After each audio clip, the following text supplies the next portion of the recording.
Hi everybody. నేను ఈరోజు ఒక చిన్న ప్రయోగం చేయాలనుకున్నాను.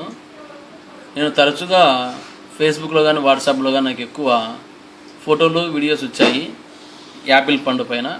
ఈ యాపిల్ పండుకు ఏవో కెమికల్స్లో అద్ది కోటింగ్ ఇచ్చింటారు కలర్ వచ్చేదానికి కానీ ప్లస్ షైనింగ్ కోసం అని.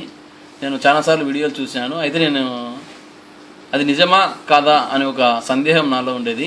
ఆ సందేహాన్ని నివృత్తి చేసుకునేదానికి ఈరోజు నేను మా ఇంట్లో ఉన్న యాపిల్ పండును తీసుకుని టెస్ట్ చేయదలుచుకున్నాను.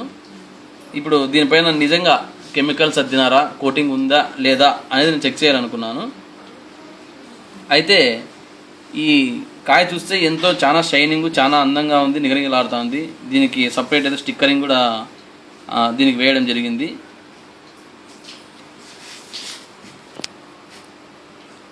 ఈ కాయ పైన కోటింగ్ ఉందా లేదా అనే నాకున్న డౌట్తో టెస్ట్ చేయడానికి ఇప్పుడు కత్తి తీసుకొని ఈ పైన ఇట్లా రుద్దుతున్నాను. చాలా ఆశ్చర్యంగా అనిపిస్తుంది నాకు. ఈ రెడ్ కలర్ యాపిల్ పండు పైన నేను రుద్దుతూ ఉంటే మీరు ఇక్కడ గమనించవచ్చు, ఒక తెల్లటి పదార్థం కోటింగ్ చాలా ఎక్కువ మోతాదులో బయటకు వస్తూ ఉంది. అసలు చాలా ఆశ్చర్యం కలుగుతూ ఉంది. అసలు ఒక యాపిల్ పండు పైన ఇంత కోటింగ్ ఉంటుందా? ఇన్ని రసాయనాలు, ఇన్ని కెమికల్స్ అన్నీ యూజ్ చేసి వీళ్ళు మనకు ఎంత మోసం చేస్తున్నారో ఇంతకాలం నాకు ఇప్పుడు దీని ద్వారా అర్థమవుతూ ఉంది.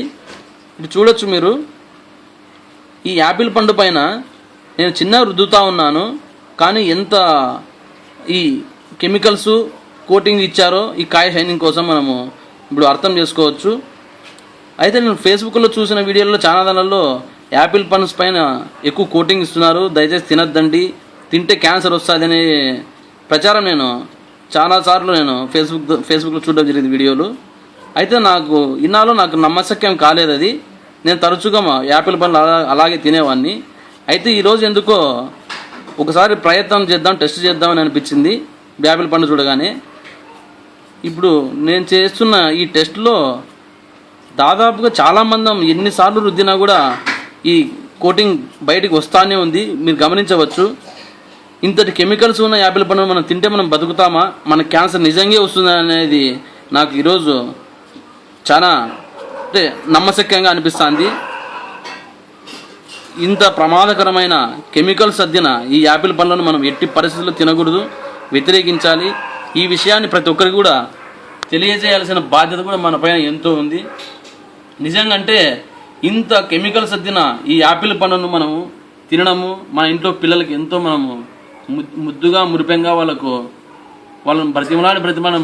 మనం పిల్లలకి యాపిల్ పండ్లు తినిపిస్తూ ఉంటాము. ఇంత కెమికల్స్ మనము తెలియకుండా మనం తినిపించడం ఇన్నాళ్ళు మనం చేసిన చాలా తప్పిదమేమో అని నాకు అనిపిస్తూ ఉంది. చాలా బాధాకరం కూడా. ఈ విషయాన్ని మనం పబ్లిక్ అందరికీ కూడా తెలియజేయాల్సిన బాధ్యత మన పైన ఉంది. ప్రతి ఒక్కరు కూడా దయచేసి మీ అందరికీ నేను విజ్ఞప్తి చేసేది ఏమంటే, మీరు కొన్న యాపిల్ పండ్లను ప్రతి ఒక్కరు కూడా ఈ విధంగా టెస్ట్ చేసుకోండి. మీకు ఈ విధమైన కోటింగ్ కనిపిస్తే మాత్రం దయచేసి తినద్దండి, ఎట్టి పరిస్థితుల్లోనూ తినద్దండి. మీరు టెస్ట్ చేసుకొని మీకు బాగుందంటే తినండి, లేకుంటే తినడం మానేసేయండి యాపిల్ పండ్లు. ఇటువంటి యాపిల్ పండ్లు తినడం వల్ల మనకు ప్రమాదమే కానీ ఏం ఉపయోగం లేదు. ఇంకంతకు మీకు కూడదు ఖచ్చితంగా యాపిల్ పండు తినాలనే ఒక ఇంట్రెస్ట్ ఉంటే మాత్రం ఖచ్చితంగా ఈ పైన ఉన్న తొక్కను పూర్తిగా తీసేసి ఈ విధంగా తినండి తప్ప తొక్కతో మాత్రం ఎట్టి పరిస్థితుల్లో తినద్దండి. చాలా ప్రమాదకరం, హానికరం కూడా. దయచేసి ఈ విషయాన్ని మీరు మీ ఇతరులందరికీ కూడా తెలియజేస్తారని ఆశిస్తూ సెలవు తీసుకుంటాను. Okay, bye.